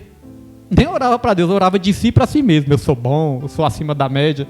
Aí vai dizer que o publicano falou, Senhor, eu sou realmente um pecador, ser propício a mim. Aí vai dizer que quem saiu justificado dali foi o publicano. Porque aquele que a si mesmo se exaltar será humilhado, mas aquele que a si mesmo se humilhar será exaltado. Outra coisa também que é importante é saber o contexto, né? A Bíblia fala, aquele que a si mesmo se humilhar é que será exaltado. E às vezes nós entendemos assim, pastor, eu fui humilhado no meu trabalho, eu fui humilhado, meu chefe me humilhou, agora eu vou ser exaltado, porque eu fui humilhado no meu trabalho. Não é isso que a Bíblia está dizendo. Está dizendo, é aquele que a si mesmo se humilhar. Não é que os outros te humilhou, você já vai ser exaltado, não, né? Porque às vezes as pessoas nos humilham e nós queremos ver a pessoa humilhada também. Estamos com o mesmo sentimento, né? Vai ver só, mexeu comigo. Né, irmãos? Então é aquele que si mesmo se humilhar. Então é igual a Neide falou, nós temos que pregar sim, né, para que as pessoas tenham o entendimento iluminado, mas pregar realmente com amor, né, igual Jesus Cristo fazia. Isso é a verdade. Vamos aqui continuar. Pedro, coloca mais grave aqui um pouquinho. A iluminação não aumenta e nem altera a Bíblia, apenas elucida o que já foi revelado pelo Espírito. Assim, o conhecimento da palavra produz comunhão com Deus, vida de oração, obediência e santificação. Aqui, irmãos, o conhecimento da palavra produz comunhão com Deus, vida de oração, obediência e santificação.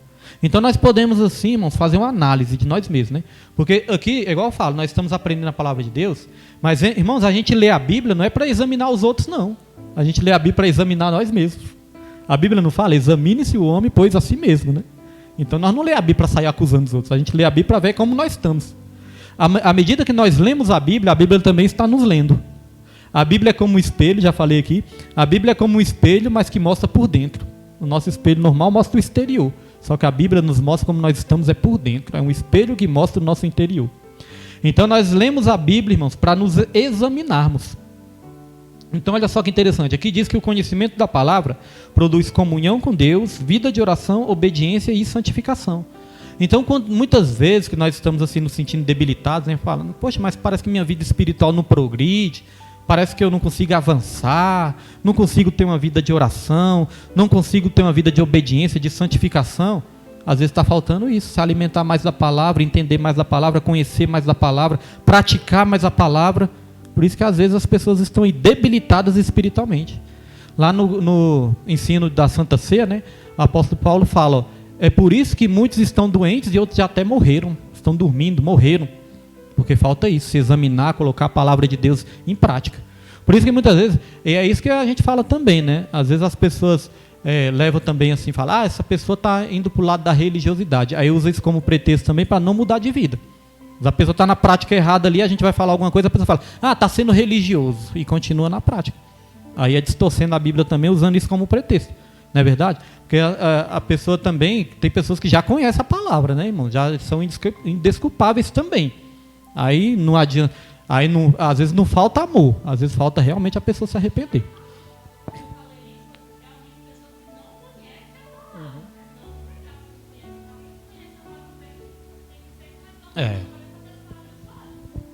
A pessoa ainda quando não teve a iluminação, né, igual nós já tivemos. Agora a Bíblia fala lá em Hebreus, capítulo 4 em diante, vai dizer que tem aquelas pessoas que já foram iluminadas, né? Os irmãos já leram, né? Hebreus capítulo 4. Fala aqueles que uma vez experimentaram o Espírito Santo, foram iluminados pela palavra, provaram da boa palavra, foram iluminados. Então foram pessoas que já tiveram ali o conhecimento, né? Então existem esses dois casos, as pessoas que não foram ainda, né? E as pessoas que já foram também. Existem esses dois casos aí. Vamos lá, encerrar aqui o tópico 3, subtópico 3. O valor da experiência. O texto sagrado é útil para o ensino, repreensão e correção, a fim de tornar o salvo perfeito. Está lá em 2 Timóteo 3, 16 ao 17. Essas declarações demonstram que a Bíblia deve ser aplicada ao nosso viver diário. As verdades bíblicas são confirmadas quando experimentadas pela Igreja do Senhor. Nesse aspecto, por exemplo, cremos que o livro de Atos não apenas descreve a experiência pentecostal da igreja primitiva, como também a torna válida para os nossos dias. Ressalta-se, porém, que nem a experiência nem a tradição da igreja podem estar acima da autoridade bíblica. Somente a Escritura é que pode autenticar e até mesmo corrigir a experiência ou a prática da igreja, caso seja necessário. Então, irmãos, não é a nossa experiência espiritual que vai corrigir a Bíblia, né? Porque muitas vezes podemos ter uma experiência e falar, não, eu tive essa experiência, isso aqui que a palavra está falando não é assim não, porque eu tive a experiência. Então quer dizer, é a minha experiência que vai corrigir a Bíblia? Não, é a Bíblia que corrige e também testifica a minha experiência. Se a minha experiência realmente for uma experiência do Espírito Santo com Deus, a Bíblia vai estar ali, ó, testificando. Agora, se for de espíritos enganadores também, a Bíblia vai ensinar sobre isso também. A Bíblia ensina um princípio, né? Existe um princípio aí que diz que o nosso Deus não é Deus de confusão, ele é um Deus de revelação, né? Então, se algo ali promove confusão, que as pessoas ficam escandalizadas com confusão, a Neide tem um testemunho, né, da sobrinha dela que levou até um murro na orelha.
E é importante, né, irmãos, que o Espírito Santo ele traz a iluminação, nós estamos aprendendo aqui, né? O Espírito Santo ele traz a iluminação através do quê? Do ensino da palavra. Então, nosso papel aqui é ensinar. Hoje em dia, igual estamos falando aqui de maturidade, né? Maturidade espiritual. É claro, quando nós somos novos convertidos, nós somos crianças mesmo, né? Somos meninas, a gente está aprendendo, né? Estamos crescendo na graça e no conhecimento. O leite, é. Aí, mas à medida do momento que nós vamos criando uma maturidade espiritual, aí nós vamos aprendendo a agir da maneira correta, né? Igual a Neide falou, hoje em dia, eu não vou chegar ali, só se Deus mandar mesmo, mas eu não vou estar chegando para uma pessoa que já até sabe o que é errado e o que não é, né? E vou ficar ali o tempo todo. Não, isso aí está errado, você não pode vestir essa roupa. Eu não vou ficar mais assim, né? Chegar no particular da pessoa e falar, não, eu não faço mais isso. Mas hoje em dia, o que acontece? Meu papel é o que aqui? Pregar e ensinar. Quando eu estou pregando e ensinando, estou exercendo aqui minha função.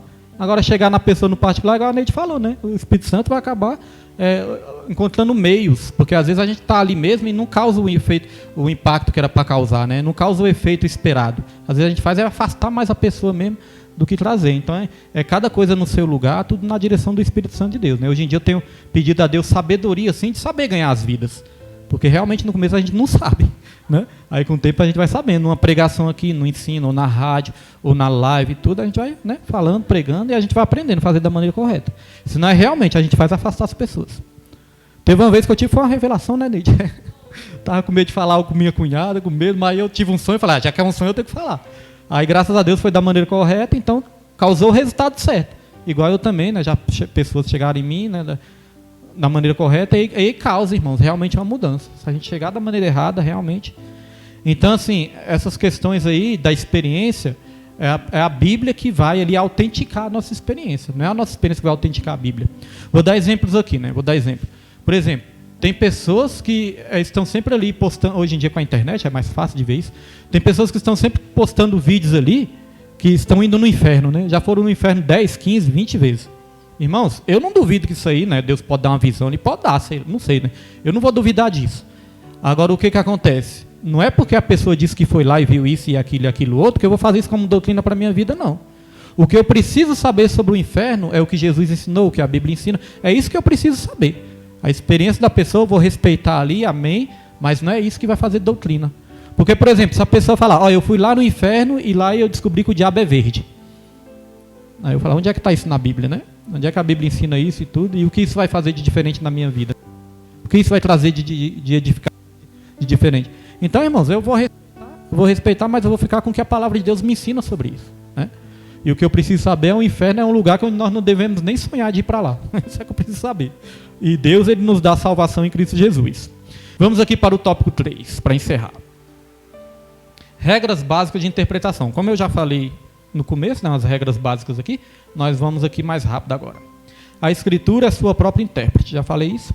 A hermenêutica, já falei também sobre a hermenêutica. Hermenêutica é uma ciência que nos ajuda também a interpretar a Bíblia, a extrair do texto aquilo que o texto quer dizer, já falamos sobre isso. A hermenêutica tem origem no termo grego, não vou ler que é muito difícil, que na teologia designa os princípios que regem a interpretação dos textos sagrados. Então existem o quê? Princípios que nós devemos respeitar para interpretar o texto. Lutero desenvolveu a máxima de que a Escritura tem de ser interpretada e entendida por si própria. Já falamos disso também. E depois os irmãos leem aí, Isaías 8:20. Faltou eu ler aqui um texto, né, Pedro? Daniel 9:2. Isso é importante também, esse texto. Aqui, irmãos, Daniel 9:2. Eu vou ler só o comecinho de Daniel 9:2. Irmãos, aqui, só o comecinho. No primeiro ano do seu reinado, eu, Daniel, entendi pelos livros, que o número dos anos... Aqui, irmãos. Entendi pelos livros. Então foi necessário ler para entender. Não foi só revelação sobrenatural, né? Foi necessário ler. Então isso é importante. Vamos aqui voltar para o texto final aqui. Lutero desenvolveu a máxima de que a Escritura tem que ser interpretada e entendida por si própria. Significa que devemos estudar a Bíblia seguindo o método pelo qual uma parte do texto auxilia na compreensão de outro texto. Então tá vendo, irmãos? Uma parte do texto auxilia na compreensão de outro. Então um vai completando o outro. Por isso que é importante não ler apenas um livro ou outro da Bíblia. É importante ler toda a Bíblia, que aí você vai entendendo cada vez mais, vai tendo as revelações. Então vamos lá. Tem gente que quer ler só o Novo Testamento, irmãos. É recomendável ler todos. O Antigo, o Novo Testamento, é recomendável ler todos. Eu tenho uma Bíblia muito boa no aplicativo aqui do meu celular, que tem uns planos bíblicos ótimos. Tem um plano bíblico de 1 ano, né? Mas também tem planos bíblicos menores, de 7 dias. Você pode fazer um propósito de oração em cima disso. 7 dias, 14 dias, 21 dias. E sobre temas. Por exemplo, você está passando assim uma fase da sua vida onde você está precisando de uma cura emocional. Aí vai estar lá, cura emocional. Aí o que a Bíblia ensina sobre cura emocional. Ah, pastor William, eu estou com uma doença física. Cura física também vai ter lá. Ah, pastor William, eu estou me sentindo assim muito ansioso. Aí vai estar ansiedade, um plano, né, sobre ansiedade. O que a Bíblia ensina.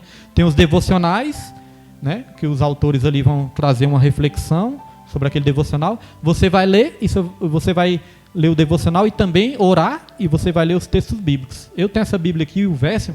Todo mundo que me pergunta, né, me pede aqui uma recomendação sobre uma Bíblia para o celular, eu recomendo essa Bíblia e o Version. É muito boa, irmãos, muito boa mesmo. Essa Bíblia aí já tem milhares e milhares e milhares aí de pessoas que já baixaram, porque ela realmente é uma Bíblia muito boa para o celular. Completa, posso dizer, né? Então vamos lá. Essa afirmação é legítima porque a coesão da Escritura é o resultado de um único autor divino. Embora esse método seja legítimo, o estudante das Escrituras precisa do auxílio de regras básicas para uma correta interpretação. Por que um texto vai complementar o outro texto, irmãos? Porque todos os textos da Bíblia têm um único autor. Se tivesse vários autores, aí um texto não ia bater com o outro, né? Ia ficar diferente, não ia? Ficar diferente, não ia ter nada a ver, não ia ter relação com o outro. Mas é interessante, né, irmãos? A Bíblia teve 40 escritores em épocas diferentes. 40 escritores, em 1600 anos foi escrita. E esses 40 escritores nunca se reuniram para escrever sobre a mesma coisa, não é verdade? Mas mesmo assim a Bíblia se completa, para mostrar que foi uma ação sobrenatural de Deus. E porque esses 40 autores, mesmo vivendo em épocas diferentes, culturas diferentes, escreveram sobre a mesma coisa? Porque o autor que inspirou eles é o mesmo, o Espírito Santo de Deus. Por isso que ela nunca se contradiz. Às vezes as pessoas querem encontrar contradição entre a Bíblia e a ciência. Irmãos, não existe. Quando a Bíblia é bem interpretada e a ciência é bem fundamentada, não existe contradição. Porque tanto o autor da Bíblia, o Criador, né, de todas as coisas, quem fez a criação, o autor da criação e o autor da ciência, é o mesmo, não é verdade? Às vezes fica criação versus evolução, criacionismo versus evolucionismo. Mas, irmãos, o Criador de todas as coisas e o Criador da ciência também é o mesmo Deus. Então não existe contradição. Só existe interpretação correta e o conhecimento e o entendimento correto. Maravilhoso, né? Então vamos lá. Subtópico 2. Princípios de interpretação bíblica. Dentre os princípios gramaticais, históricos e literários, enfatizamos que o texto bíblico tem sentido único e sempre que possível deve ser interpretado literalmente. Então existe a interpretação literal e existe a interpretação também figurada. Já vamos falar disso aqui, ó. Nesse aspecto é preciso tomar cuidado com as expressões de uso simbólico e alegórico. Por exemplo, Cristo disse: tomai, comei, isto é o meu corpo. Esse texto mostra que corpo aqui não está no sentido literal. Então, irmãos, sentido literal e figurado. É bom a gente entender a diferença. Sentido literal, por exemplo, se eu falar de corpo, sentido literal, estou falando do meu corpo mesmo, né? Esse é o meu corpo, é o sentido literal. Agora o sentido figurado, por exemplo, quando Deus pegava ali o pão e falava, este é o meu corpo. O pão não era o corpo de Jesus, não é verdade? Então ali é o sentido figurado, vem de figura, né? Era uma figura para ensinar algo. Jesus usava muito isso, as parábolas. O reino dos céus é como um grão de mostarda, ali era um sentido figurado, não um sentido literal. Mas tem muitas coisas na Bíblia que são, sim, sentidos literais, né? E que a gente tem que saber diferenciar também. Aqui, ó, esse texto mostra que corpo aqui não está no sentido literal, mas no figurado. Outro princípio refere-se ao contexto, isto é, analisar os versículos que precedem e seguem o texto que estuda. Aquilo que nós falamos, nós temos que ler o que vem antes e o que vem depois. Diz a máxima que o texto fora do contexto é pretexto. Desse modo, observados esses princípios, a Bíblia precisa ser interpretada no todo. Nenhuma doutrina pode basear-se em um único texto ou em hipóteses particulares. Está lá em 2 Pedro 1, versículo 20. Subtópico 3 para encerrar, os perigos da hermenêutica pós-moderna. Nossa ortodoxia refuta todo e qualquer método. Já estudamos aqui sobre ortodoxia, irmãos. Ortodoxia é aqueles ensinos ali que bate, né, que converge com os ensinos de Jesus e dos apóstolos. É como se fosse aqui os ensinos de raiz, né? Como se fosse a raiz de todos os ensinos. É ortodoxia. Nossa ortodoxia refuta tudo e qualquer método que nega a inspiração verbal e plenária da Bíblia e sua consequente autoridade. Assim sendo, o intérprete não pode criar outro cânon dentro do cânon bíblico, ou seja, não cabe ao estudante fragmentar ou relativar os textos inspirados.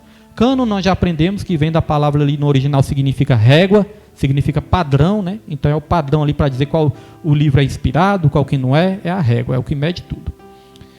Não se pode empregar métodos subjetivos focados no leitor em prejuízo do texto e do autor bíblico. Então, irmãos, não é o leitor ali que tem que estar no centro, não. O centro é Jesus, né? O centro é a palavra. Não podemos adaptar a palavra às nossas próprias vontades. Não é assim. É igual aqui uma vez nós estávamos lembrando, né? Às vezes a gente fala, Deus fala comigo, Deus fala comigo. Aí a gente abre a Bíblia, conserte a sua casa, senão certamente você morrerá. Opa, peraí, foi errado. Acho que Deus errou. Deixa eu ir procurar outra aqui, né? Queremos adaptar. Não, acho que aqui está errado, né? Bem assim. Aí a missionária Teresa tem uma história muito engraçada. Ela diz que ela e o filho dela tiraram um texto, né, missionária? Tiraram um texto.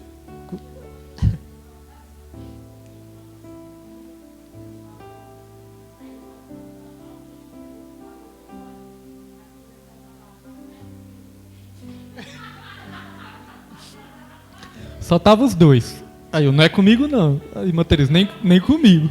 É igual na igreja, né, irmãos? Na igreja, às vezes, nós vemos para a igreja, aquele culto, aquela palavra forte, exortação. Gente, nossa, fulano bem que poderia estar aqui para ouvir isso. Nunca é para nós, né? É só para os outros. A palavra é para quem está, né, irmãos? Quem não está. Aquela pessoa podia ouvir isso. Aí também, né? Aí nós. Eu vou pregar também do jeito que. Mas, irmãos, Deus usou daquela maneira naquele dia, né? Pode ser que no outro dia a gente tenta fazer igual e já não é pelo Espírito, não é verdade? Então vamos lá. Ó. Assim sendo, o intérprete... já li isso aqui, vamos lá. Não se pode empregar métodos subjetivos, já li também, né? Ratificamos que as experiências devem ser submetidas ao crivo das Escrituras Sagradas, já falamos sobre isso. Por fim, reconhecemos que as técnicas hermenêuticas não são infalíveis. Tudo isso que nós aprendemos aqui, irmãos, é bom, é bênção, é importante e devemos aprender cada vez mais. Mas não são infalíveis. Nós podemos sim, né, errar. É igual eu sempre falo, a gente erra, a gente aprende errando. Quando a gente acerta, a gente fica ali, às vezes fica até orgulhoso, aí não assimila muito. Mas quando erra, já, meu Deus do céu, não quero errar mais. Aí aprende. Vamos lá. Por fim, reconhecemos que as técnicas hermenêuticas não são infalíveis. Durante o processo de aplicação dos métodos interpretativos, necessitamos da iluminação do Espírito Santo. E aqui, para encerrar o último versículo, Pedro vai colocar aí Mateus capítulo 22, versículo 29. Mateus 22, 29, último versículo, para nós encerrarmos aqui. Parece que eu não pedi o último. Mateus 22, Mateus capítulo 22, versículo 29. Mateus 22, 29. Pedro vai colocar aí, irmãos, que eu não tinha pedido não. Irmãos, Amanhã é quinta, né? Amanhã não tem culto, só no sábado agora. Mateus 22, 29. Jesus, porém, respondendo, disse-lhes: errais, não conhecendo as Escrituras, nem o poder de Deus. Olha, errais porque vocês não conhecem as Escrituras. E, consequentemente, não vai conhecer o poder de Deus também. Se a gente não conhecer a palavra de Deus, como é que nós vamos conhecer o Deus da palavra? Nós vamos começar a imaginar outros deuses, inventar outros deuses na nossa mente. Não é verdade, irmãos? Então, para conhecer a Deus, temos que conhecer as Escrituras também. Consequentemente, nós vamos conhecer o poder de Deus também nas nossas vidas. Irmãos, eu fico maravilhado quando eu vejo assim algo na palavra de Deus. Eu creio naquilo ali e eu vejo aquilo ali se concretizando. Eu falei, ó, bem que a palavra de Deus diz. A palavra de Deus não é, irmãos, é infalível. Não é no nosso tempo, mas sempre nós vamos ver a palavra de Deus se cumprindo, irmãos. Isso é maravilhoso. Então, conclusão, irmãos, conclusão de tudo. A Bíblia Sagrada deve ser lida e interpretada. Nesse mister, somos auxiliados pela exegese e pela hermenêutica. Contudo, nenhuma das técnicas de interpretação estão acima da autoridade da palavra de Deus. O que a igreja crê e professa deve ser interpretado à luz da própria Escritura. Amém, meus irmãos? Glória a Deus. Essa foi a aula de hoje. A lição número 6 vai ser a Bíblia como um guia para a vida. Então esperamos todos os irmãos na lição número 6. E quem foi edificado pela palavra de Deus, irmãos? Vamos aplaudir a palavra de Deus. É a palavra de Deus que está sendo aplaudida nessa noite, que tem mudado e transformado nossas vidas para a glória e honra do Senhor.